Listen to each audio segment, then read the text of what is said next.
What is up, bros? Me Josh. In today's video of breaking it down my series, but I go a little bit more in depth of what I'm thinking and what I'm doing and the reason behind it, and hopefully that helps you guys out with your games.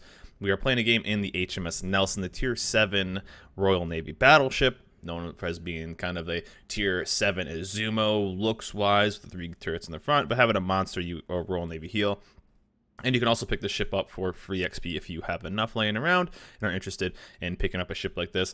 Nelson, honestly, is one of my favorite ships. I don't play it that often, but a lot of people tend to like it. And really, I think it's one of the few ships that I kind of needed to play. I don't know if I really would have been able to do this with, like, let's say a Nagato or a Colorado. I just think the Nelson, all in all, with its speed and reload and stuff like that, I think was probably the best ship I could have been in right now. So maybe I'm not being quite the fairest when it comes to the Nelson, because it actually played pretty well in this game. But really, what we had right here, if I can click back on it, we can actually watch to see what I'm doing. We had a nice little salvo on this Fiji. Fiji stopping in smoke is, of course, going to get punished in 28k right off the start. Good start. And in this game, what I'm going to kind of go over is what needs to happen. Of course, we're in a division right here with we have a Fiji, which is an extremely strong Tier 7 cruiser, which is one of my favorite cruisers to play. And we have the Z39, one of the new premium ships coming out. And it's kind of showing what happens when your team gets folded on one side. I'm seeing this more and more with the teams recently, especially since the new Cruise Alliance come out with the 7.5 patch. A lot of people are playing those, and they tend to be relatively fragile. But teams just seem to be, as of recent, seem to be just getting absolutely annihilated on one side of the map. Now, if you can check out our mini-map, which I'll make as big as possible, we have a decent amount of people here with not that many ships. So usually what you do here is you get a bit aggressive, and we're starting to watch. We have only 4 ships over here. We got our first kill, but they have. So it's basically mirrored, right? We have a lot of ships on this side with only a few of them on that side. And then we have a few ships, but they have a lot of ships on the other side. So what that does kind of mean is there's a semi-lemming train. He goes, nice aim, Nelson. I got pretty lucky on that salvo, but he slowed down on that. And if you broadside Fiji at whatever 13 kilometers, you're gonna get smacked a little bit. But right now we're trying to figure out what's the best to happen. So either you can do 2 things. One, you just push straight through and just make this team die on this side, and you basically try to pinch. So that depends on how well the other side holds. As you can see, I kind of peek back there, try to see the health of some ships, and we're gonna get relatively aggressive on this. But I was like, you know what? There's a couple other battleships. There's more ships than I thought. There's still a Fujin here. So what I'm going to do is potentially start to rotate back and to see how, we have a lot of ships here. Maybe I can rotate back and so on. So you have 2 choices, right? One, do you push forward and push through and basically make a attack from both sides, or do you rotate back and stop their push? And right now I'm kind of unsure, but I'm getting prepared to go back if needed. So I'm seeing how fast we can push these ships, because if I push into 3 of these guys, the Nelson isn't known for tanking that well. Its nose is pretty fragile. And they have 2 battleships, 2 cruisers. Although we have a lot of ships too, there's a lot of other things that could basically just chunk us down. So I'm trying to figure out what is going to be the best situation to kind of weigh it out. There's another Citadel right there. We've lost another ship on the other side, and boom, another ship on top of that. But we're getting some decent trades, which is pretty good. So 3-3 right now. Again, still trying to figure it out. And the downside of right now is we're kind of just stagnant, right? We're not capping this, but we're going to start since we killed the destroyer. I beach because I'm not very good at this game, and the other side is holding pretty decent, but we're not pushing, right? So of course they're going to get beat. They're outnumbered, but we're kind of getting good trades. So it's like, okay, what do we do now? So with only a few ships, there's a Pensacola, Fuso, and an Iron Duke. I think at this point I just communicated back that I'm going to rotate away, right? We have enough ships on this side. I don't need to stay here. I'm one of our big guns.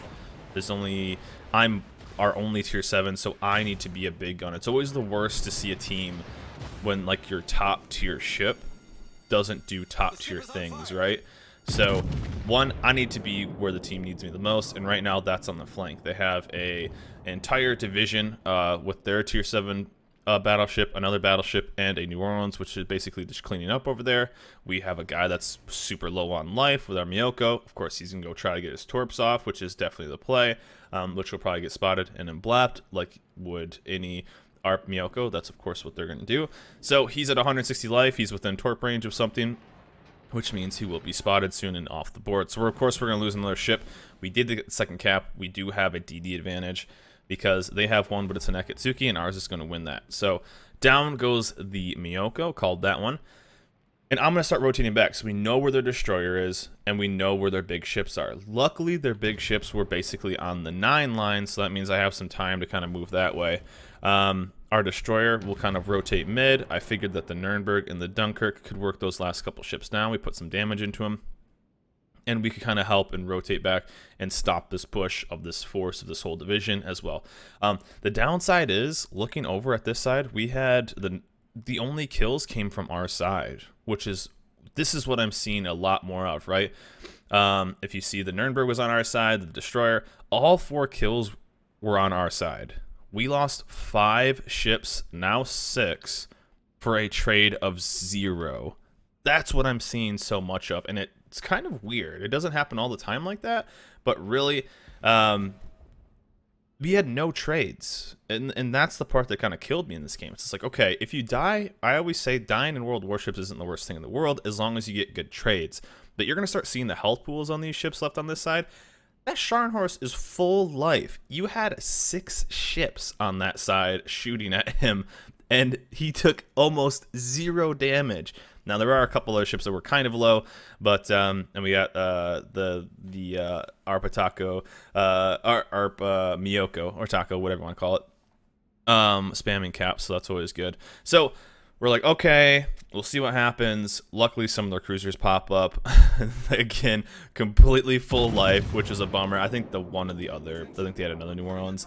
I think he's relatively low. So this is where you start to divide and conquer, right? If we kill this destroyer, we have a massive advantage. Us having the one destroyer is great. If he needs to roll down the sea, he can, but we need his guns and we need his torps up here. Luckily, they don't have any radars because New Orleans at tier 7 doesn't have radar anymore. But this is when we start communicating as a division, and really you could just start, if you aren't even running a division, you could start communicating with your teammates in general. We lost our Dunkirk, but what we can start to do is start to murder some cruisers that are relatively fragile. So they have 2 New Orleans, one that's pretty low, they have an Alba going broadside, and I'm going to, let's say, split up here and start to rotate towards the top. Now this is kind of what helped us win this game. And what I'm doing right now is the Fiji, if you've ever played it, it's one of my favorite tier 7s, is extremely good at broadsides. So the main thing I'm looking at is I'm looking at that Scharnhorst right now. And what I want to do is I want to always stay 6 kilometers away because, of course, he has 6 kilometer torps. So I'm going to rotate north. The Fiji's going to rotate mid, and then he's going to basically chill with his smoke and hold down the middle. And then what does that do? That's going to either give my Fiji broadside to these guys, who will absolutely punish, or give me broadside. These guys can't be, if I rotate far enough north, these guys can't be, you know, angled to both of us. So that's the pressure I'm trying to push on these guys, as well as watching the Scharnhorst to see what he does. So, one, I'm going to start rotating and taking out these fragile ships, and the Fiji's going to stick on that Normandy. And then that's kind of what we're doing now. We're splitting up our DPS. If we just focus the same target, that's not going to work right now because of how many ships there are left. We basically just came back. I think we just killed like 3 ships right there, which is kind of good. But I'll put in 1 support. I think I put in 1 supporting shot right here on this Normandy. And the Scharnhorst. As you can see, that Scharnhorst is starting to push in, so that's going to give me an advantage. What I did is I'm going to put 1 shot on this Normandy and then really start to push. I can be more aggressive. As long as I stay, I'm trying to stay that sweet 6 km away from the Scharnhorst. As long as I do that, I'll be relatively safe. I put in a big salvo on that, and I just communicated with my Fiji. I remember we were in Discord. Do you have that guy? If you have that guy, then I can work on something else. Because I want to take out the Scharnhorst. He's pushing. He's going to be pushing in towards our destroyer. Pushing in towards our Fiji, and we can't really have that. So I can start to just absolutely smack him. Looks like he took a torp too, so he'll probably be flooding. And our Z got pretty unlucky, but I can start putting in some damage. Down goes their battleship. And again, the guys south weren't really able to really get that win on those. I was hoping they would. One of our battleships here, as well as one of our cruisers. They didn't quite get the wins down there. But still, it's 2v2 down there. I don't really care. We've basically held off this defense by basically splitting up our DPS. That's kind of what the main point of this whole video. And I think this, yeah, Nelson doing work. I always give the Nelson crap, but man, this game, it was on point. So it was pretty awesome. So, but if we don't rotate and we continue to push, I think we end up having a bit of trouble here, because that's what you have to do. You have two choices when there's the lemming train going on. One, you either push full speed into it because you have we had like a 2-to-1 advantage on ships, and maybe about 1.5 to 1. I think we had 6 to their 4 or whatever it was. We got unlucky there, didn't get that kill. But you have two choices when there is that quote-unquote lemming train. You either continue to push full speed and basically pincer them at 1 cap. So decap the 4 or 5 ships we had over there, they hold as long as they can, and we push around cap C and then get them on the other side. Estuary tends to be a map that's kind of hard because there's so many crisscrossing islands. To kind of get those cross shots in, it's a little hard to do. So I think or you push through or you rotate back. So what we decided to do is we rotated back, and we were able to get a lot of damage in, and basically the rest of this game is us just chasing down this Pensacola as well as the Fuso. So it's really kind of it's a situational call, you know. If our side holds better over there for a little bit longer, CCAP probably would have been a decent little play, because what we end up doing is we push through, we kill this Pensacola, we kill this guy, the same amount of guys call, but then we have a weird kind of fight in the middle.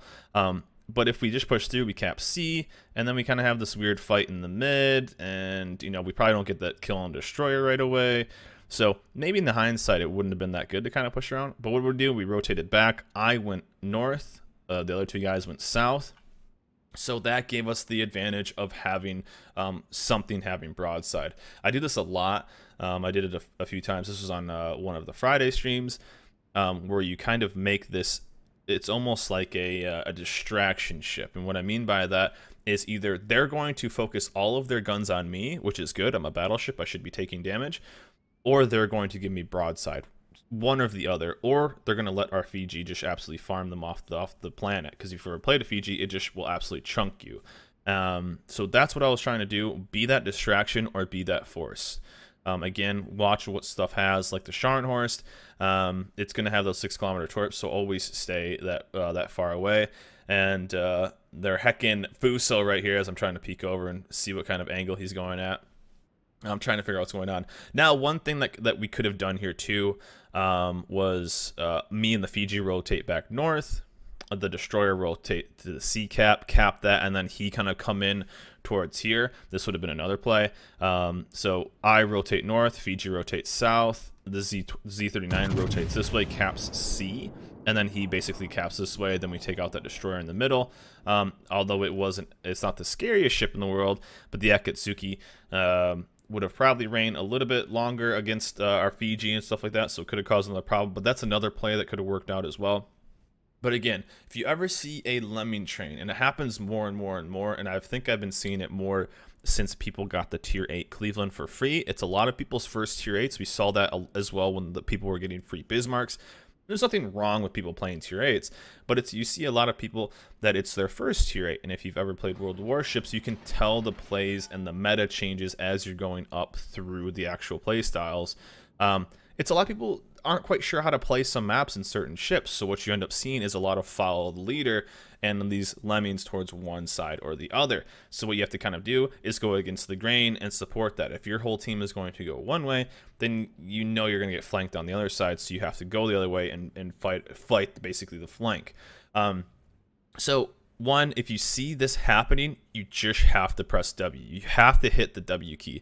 If you see your side has the advantage, 1, 2, 3, whatever ships are on that side, you have to push forward. If you don't, you will end up getting pincered, or you just have to accept the fact that your team is going to stagnate at that side and then be that one that actually holds down the flank. If you just sit there, you will get shot from both sides, and just like they did, you're not really going to have a chance to really defend yourself, because you are going to get shot and you can't angle against everything. It's just impossible. So but anyways, I thought this was an overall fun game. It worked out. We came back big. I think we were down 3-4 ships at one point. Our division with the hard carry, I think right now we have, what is that, 9 kills, and we'll see if Karma get the Kraken relatively soon. So 10 kill div.